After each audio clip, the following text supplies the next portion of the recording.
ಭಕ್ತ ಅಮರನಾಥ ಕಥೆ. ಶ್ರೀಹರಿಯ ಅನುಗ್ರಹದ ಶಕ್ತಿಯನ್ನು ಸಾರುವ ಒಂದು ಅದ್ಭುತ ಉದಾಹರಣೆಯಾಗಿದೆ. ಈ ಕಥೆಯು ಆಜಾಮಿಲ ಎಂಬ ಬ್ರಾಹ್ಮಣನ ಪಾಪಕರ ಜೀವನ ಮತ್ತು ಅವನ ಮಗನ ಹೆಸರಿನ ಮೂಲಕ ನಾರಾಯಣ ಎಂದು ಉಚ್ಚರಿಸಿದ್ದರಿಂದ ಅವನಿಗೆ ಮೋಕ್ಷ ಪ್ರಾಪ್ತಿಯಾದ ಬಗ್ಗೆ ವಿವರಿಸುತ್ತದೆ. ಆಜಾಮಿಲನು ಒಬ್ಬ ಬ್ರಾಹ್ಮಣನಾಗಿದ್ದ. ವೇದಶಾಸ್ತ್ರಗಳಲ್ಲಿ ಪರಿಣಿತನಾಗಿದ್ದನು. ಅವನ ಬಾಲ್ಯ ಪ್ರಜ್ಞಾವಂತವಾಗಿ ಕಳೆಯಿತು. ಆದರೆ ಅವನ ಯೌವನದಲ್ಲಿ ಅವನು ಕೆಟ್ಟ ಸಂಗತಿಗಳ ಪ್ರಭಾವಕ್ಕೆ ಒಳಗಾದನು. ಧರ್ಮದ ಮಾರ್ಗವನ್ನು ತೊರೆದು ಪಾಪಕರ ಜೀವನವನ್ನು ನಡೆಸುತ್ತಿದ್ದನು. ಅವನು ದುಷ್ಟರ ಸಹವಾಸದಲ್ಲಿ ಸಿಲುಕಿ ಕುಡಿತ, ವ್ಯಭಿಚಾರ ಮತ್ತು ದುರಾಚಾರ ಅವನ ಜೀವನದ ಭಾಗವಾಗಿತ್ತು.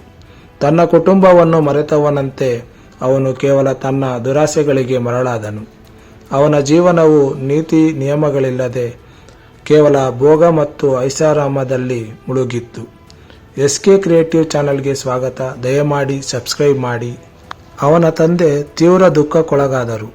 ತಂದೆಯು ಅವನಿಗೆ ಮಾರ್ಗದರ್ಶನ ನೀಡಲು ಪ್ರಯತ್ನಿಸಿದರೂ ಅವನು ತನ್ನ ಪಾಪಕೃತ್ಯಗಳನ್ನು ತ್ಯಜಿಸಲಿಲ್ಲ. ಅಂತಿಮವಾಗಿ ತಂದೆಯು ಮನನೊಂದು ದೇವರನ್ನು ಆರಾಧಿಸುತ್ತಾ ಅವನನ್ನು ಬಿಟ್ಟು ತೆರಳಿದರು. ಆಜಾಮಿಲನ ಪಾಪ ಕಾರ್ಯಗಳು ದಿನದಿಂದ ದಿನಕ್ಕೆ ಹೆಚ್ಚುತ್ತವೆ ಹೋದವು.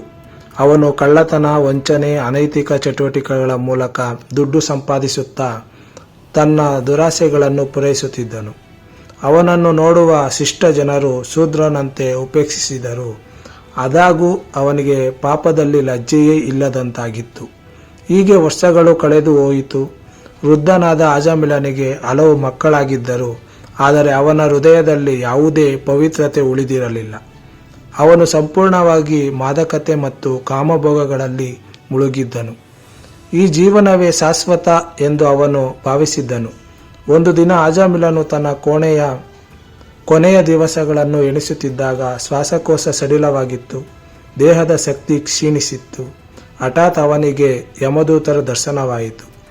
ಭಯಾನಕ ರೂಪ, ಕಪ್ಪು ವಸ್ತ್ರಧಾರಿಗಳು, ಭಾರೀ ಗದರಿಕೆ ಇವೆಲ್ಲವನ್ನು ಅವನನ್ನು ಗಾಬರಿಗೊಳಿಸಿತು. ಯಮದೂತರನ್ನು ಕಂಡೊಡನೆ ಅವನು, ಆಜಾಮಿಲ, ನಿನ್ನ ಪಾಪದ ಭಾರ ತುಂಬಾ ದೊಡ್ಡದು. ನಿನ್ನ ಆತ್ಮವನ್ನು ನಾವು ನಮ್ಮೊಡನೆ ಕರೆದುಕೊಂಡು ಹೋಗುತ್ತೇವೆ ಎಂದು ಯಮದೂತರು ಘೋಷಿಸಿದರು. ಈ ಸಮಯದಲ್ಲಿ ಆಜಾಮಿಲನ ಮಗ ನಾರಾಯಣ ಆತನ ಹತ್ತಿರದಲ್ಲಿ ಬಂದು ಹೋದನು. ಹಠಾತ್ ಆತ್ಮ ಸಂಕಟದಲ್ಲಿ ಮುಳುಗಿದ್ದ ಆಜಾಮಿಲನ ಬಾಯಿಯಿಂದ ತನ್ನ ಮಗನ ಹೆಸರು ಹೊರಬಿತ್ತು, ನಾರಾಯಣ. ಈ ಒಂದು ನಾಮಸ್ಮರಣೆಯೇ ಅವನ ಬದುಕನ್ನು ಬದಲಾಯಿಸಿತು. ಆಗಲೇ ಪ್ರಕಾಶಮಾನವಾದ ದಿವ್ಯ ಪುರುಷರು, ವಿಷ್ಣುದೂತರು ಆಕಾಶದಿಂದ ಭೂಮಿಗೆ ಇಳಿದು ಬಂದರು. ಯಮದೂತರ ಕತ್ತಲೆಯನ್ನು ದೂರ ಮಾಡಿದರು. ನಿಮ್ಮ ಹಕ್ಕು ಇಲ್ಲ ಆಜಾಮಿಲನನ್ನು ಹಿಂಸಿಸಲು ಎಂದು ವಿಷ್ಣುದೂತರು ಘೋಷಿಸಿದರು. ಯಮದೂತರು ಕೋಪದಿಂದ, ಅವನ ಪಾಪಗಳ ಲೆಕ್ಕ ಅಪಾರ, ಅವನನ್ನು ಯಮಲೋಕಕ್ಕೆ ಕರೆದೊಯ್ಯುವುದು ಶಿಕ್ಷೆ ವಿಧಿಸಬೇಕು. ವಿಷ್ಣುದೂತರು, ನೀವು ಧರ್ಮಶಾಸ್ತ್ರಗಳನ್ನು ಓದಿಲ್ಲವೇ? ಯಾರು ಒಂದು ಸಲವಾದರೂ ಭಗವಂತನ ನಾಮವನ್ನು ಜಪಿಸುತ್ತಾರೋ ಅವರ ಪಾಪಗಳೆಲ್ಲ ಭಗವಂತ ತಾನೇ ತೊಳೆದು ಬಿಡುತ್ತಾನೆ. ಈ ಮಾತು ಕೇಳಿ ಯಮದೂತರು ಹೆದರಿದರು. ಅವರ ಮುಖ್ಯಸ್ಥ ಯಮರಾಜನ ಬಳಿಗೆ ಹಿಂದಿರುಗಿದರು. ಯಮದೂತರು ಯಮರಾಜನ ಬಳಿಗೆ ಬಂದು ಈ ಘಟನೆಯ ಬಗ್ಗೆ ವಿವರಿಸಿದರು. ಅದನ್ನು ಕೇಳಿದ ಯಮರಾಜನು ವಿಷ್ಣುವಿನ ಪರಮ ಪಾದವನ್ನು ಪ್ರಾರ್ಥಿಸಿ ತಾನು ಹಿಂದೆ ಮಾಡಿದ ತಪ್ಪನ್ನು ಅರಿತುಕೊಂಡನು. ಸತ್ಯ ನಾರಾಯಣನ ನಾಮ ಮಾತ್ರವೇ ಎಲ್ಲ ಪಾಪಗಳನ್ನು ನೀಗಿಸುತ್ತದೆ. ಇದನ್ನು ಅರಿತುಕೊಳ್ಳಲು ನಾವು ಒತ್ತಿಸಿಕೊಂಡ ಪಾಪದ ಹೊರೆ ತಡೆಯದೇ ಇದ್ದರೆ ದೇವರ ಕೃಪೆಯಿಂದಲೇ ಪಾವನ. ಆಜಾಮಿಲನು ಭಗವಂತನ ಕೃಪೆಯನ್ನು ಅರಿತು ತನ್ನ ಪಾಪ ಪೂರ್ಣ ಜೀವನವನ್ನು ತೊರೆದು ತಪಸ್ಸಿನ ಮಾರ್ಗವನ್ನು ಅನುಸರಿಸಲು ತೀರ್ಮಾನಿಸಿದನು. ಅವನು ಕಾಶಿಗೆ ತೆರಳಿ ಭಗವಂತನ ನಾಮಸ್ಮರಣೆ ಮಾಡುತ್ತಾ ತಪಸ್ಸು ಕೈಗೊಂಡನು. ದಿನದಿಂದ ದಿನಕ್ಕೆ ಅವನ ಜೀವನ ಶುದ್ಧವಾಯಿತು. ಭಗವಂತನ ಕೃಪೆಯಿಂದ ಅವನು ಮೋಕ್ಷ ಪಥವನ್ನು ಪಡೆದುಕೊಂಡನು. ಒಂದು ದಿನ ಅವನು ಭಗವಂತನ ನಾಮವನ್ನು ಜಪಿಸುತ್ತಲೇ ದೇಹ ತ್ಯಜಿಸಿದನು.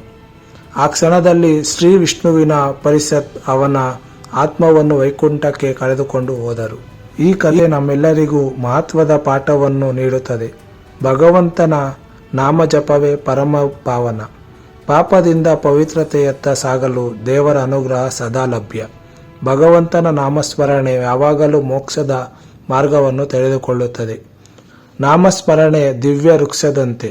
ಪಾಪವೆಂಬ ಕತ್ತಲೆಯನ್ನು ದಿವ್ಯ ಪ್ರಕಾಶದಲ್ಲಿ ಆವರಿಸಿಕೊಳ್ಳುತ್ತದೆ. ನಾರಾಯಣ ನಾರಾಯಣ. ಈ ಕತೆ ನಿಮಗೆ ಇಷ್ಟವಾಗಿದ್ದರೆ ದಯವಿಟ್ಟು ಲೈಕ್ ಮತ್ತು ಸಬ್ಸ್ಕ್ರೈಬ್ ಮಾಡಿ, ಕಮೆಂಟ್ ಮಾಡಿ. ಮತ್ತೊಂದು ಕಥೆಯೊಂದಿಗೆ ಮತ್ತೆ ನಿಮ್ಮನ್ನು ಭೇಟಿಯಾಗುತ್ತೇವೆ. ಧನ್ಯವಾದಗಳು.